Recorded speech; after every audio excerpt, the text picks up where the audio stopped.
மணப்பெண்ணின் பிரத்யேகமான திருமணம் Vivaha the Chennai silks. Summer holidays வந்தாச்சு, நம்ம ஜிடி ஹாலிடேஸும் வந்தாச்சு. GT holidays, south India's number 1 travel brand.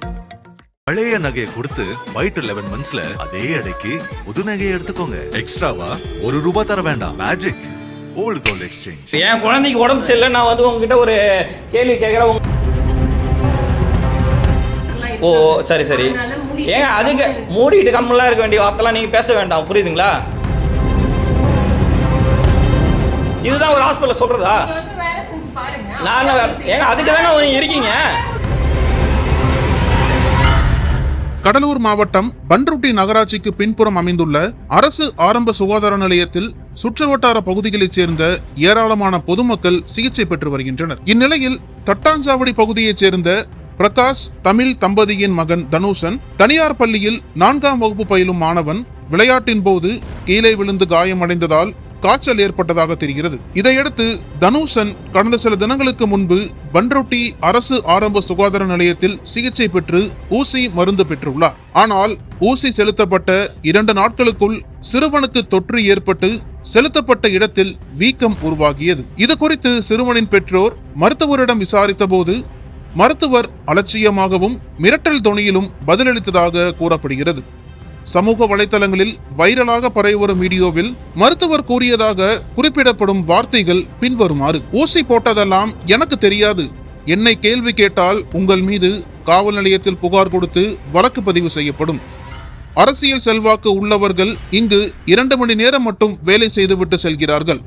நீங்கள் எங்கு வேண்டுமானாலும் புகார் கொடுக்கலாம். என்னை யாராலும் ஒன்றும் செய்ய முடியாது. இந்த மிரட்டல் பாணியிலான பதில் பொதுமக்கள் மத்தியில் கடும் அதிருப்தியை ஏற்படுத்தியுள்ளது. பண்ருட்டி அரசு ஆரம்ப சுகாதார நிலையம் கடலூர் மாவட்டத்தில் முக்கியமான சுகாதார மையங்களில் ஒன்றாக இருந்தாலும் மருத்துவர்களின் அலட்சிய போக்கு மற்றும் மருத்துவ பணியாளர்களின் பற்றாக்குறை குறித்து அவ்வப்போது புகார்கள் எழுந்து வருகின்றன. இந்த சம்பவம் மருத்துவர்களின் பொறுப்பற்ற பதில்கள் மற்றும் நோயாளிகளிடம் முறையற்ற நடத்தை குறித்து மீண்டும் விவாதத்தை தூண்டியுள்ளது. பொதுமக்கள் இளம் தமிழ் என்று குறிப்பிடப்படும் இந்த மருத்துவர் மீது உயர் அதிகாரிகள் உரிய விசாரணை நடத்தி தகுந்த நடவடிக்கை எடுக்க வேண்டுமென கோரிக்கை விடுத்துள்ளனர். மேலும் அரசு மருத்துவமனைகளில் தரமான சிகிச்சை மற்றும் நோயாளிகளிடம் மரியாதையுடன் நடந்து கொள்ளும் வகையில் மருத்துவர்களுக்கு பயிற்சி அளிக்க வேண்டும் என்றும் வலியுறுத்தியுள்ளனர். கடலூர் மாவட்டத்தில் உள்ள அரசு மருத்துவமனைகளில் மருத்துவர்கள் மற்றும் பணியாளர்களின் பற்றாக்குறை நீண்டகால பிரச்சனையாக உள்ளது. தமிழ்நாடு அரசின் பொது சுகாதாரத்துறையானது 1923 தொடங்கப்பட்டு தொற்று நோய்களை தடுப்பதற்கும் மக்களுக்கு தரமான சிகிச்சை வழங்குவதற்கும் பல்வேறு நடவடிக்கைகளை மேற்கொண்டு வருகிறது. இருப்பினும் கிராமப்புற மருத்துவமனைகளில் உள்கட்டமைப்பு மற்றும் மனிதவள பற்றாக்குறை இன்னும் முழுமையாக தீர்க்கப்படவில்லை. இதற்கு முன்பும் அரசு மருத்துவமனைகளில் மருத்துவர்களின் அலட்சிய போக்கு தொடர்பான புகார்கள் எழுந்துள்ளன. உதாரணமாக 2021 தூத்துக்குடி மாவட்டத்தில் உள்ள இளையரசனேந்தல் அரசு ஆரம்ப சுகாதார நிலையத்தில் பணி நேரத்தில் மருத்துவர் ஒருவர் தற்காலிக பணியாளருடன் முறைகேடாக நடந்து கொண்டதாக வீடியோ வெளியாகி அவர் கைது செய்யப்பட்டார். இதேபோல் 2024 திருச்சியில் அரசு மருத்துவமனையில் மருத்துவர் மீது தாக்குதல் நடந்த வீடியோவும் பரபரப்பை ஏற்படுத்தியது. பண்ருட்டி அரசு மருத்துவமனையில் நடந்த இந்த சம்பவம் அரசு மருத்துவமனைகளில் நோயாளிகளுக்கு வழங்கப்படும் சிகிச்சையின் தரம் மற்றும் மருத்துவர்களின் நடத்தை குறித்து மீண்டும் கேள்விகளை எழுப்பியுள்ளது. இதற்கு உரிய விசாரணை நடத்தி மருத்துவர்கள் மீது தகுந்த நடவடிக்கை எடுக்க வேண்டும் என்று பொதுமக்கள் எதிர்பார்க்கின்றனர். மேலும் அரசு மருத்துவமனைகளில் உள்கட்டமைப்பு மற்றும் பணியாளர்களின் திறனை மேம்படுத்துவதற்கு தமிழ்நாடு அரசு முன்னுரிமை அளிக்க வேண்டும்.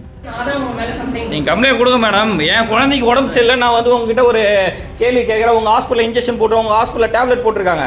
நீ என்ன கேட்க எப்படி இங்கே போகிறாங்கன்னா உங்களுடைய ஹாஸ்பிட்டலில் இருக்கிறத நீங்கள் எப்படி நீங்கள் அலோட் பண்ணுறீங்க? வந்து 1 ஹவராக வெயிட் பண்ணுறோம். 10 மணிக்கு வரீங்க, ஸ்கூலுக்கு போகிற புள்ள 9 மணிலேருந்து வெயிட் பண்ணுறாங்க. ஓ சரி சரி, ஏங்க அதுக்கு மூடிட்டு கம்மெல்லாம் இருக்க வேண்டிய வார்த்தைலாம் நீங்கள் பேச வேண்டாம், புரியுதுங்களா? என்ன பேசுறீங்க? ஒரு குழந்தைக்கு வெயிட் பண்ணி உங்களுக்கு பார்த்தனா நீங்கள் வந்து உங்களுக்கு அறிவு இருக்கா கேட்குறீங்க. உங்களுக்கு எங்கே வேணா போய் சொல்லுங்க, யார் என்ன கம்ப்ளைண்ட் பண்ணிங்கன்னு சொல்கிறீங்க. இதுதான் நீங்கள் பேசுறதா?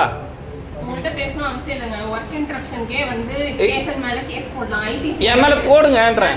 ஏன் ஃபர்ஸ்ட் கேஸே உங்களுக்கு டோக்கனே நான் தாங்க நிற்கிறேன். என்கிட்ட என்ன பேசிட்டு இருக்கீங்க? வல்கர வார்த்தை விடுறீங்க, ராங்க வார்த்தை விடுறீங்க. என் சீட்டில் நீங்கள் வேணா உட்காந்து பாருங்கன்றீங்க. இதுதான் ஒரு ஹாஸ்பிட்டலில் சொல்கிறதா? நான் ஏங்க அதுக்கு தானே நீங்கள் இருக்கீங்க? இல்லை அதுக்கு தானே இருக்கீங்க. வாயா போயன்றீங்க, நீங்கள் கண்ணமனா பேசுகிறீங்க. ஓ ஏன் கடவுள் கொஞ்ச முன்னாடி தான் கம்ப்ளைண்ட் கொடுக்க போகிறேன் நீங்கள் ஸ்டேஷனில். ஏன் ஃபஸ்ட்டு ஒரு பொதுவான சோஷியல் சர்வீஸ் பண்ணும்போது அதனுடைய மதிப்பை கொடுங்க.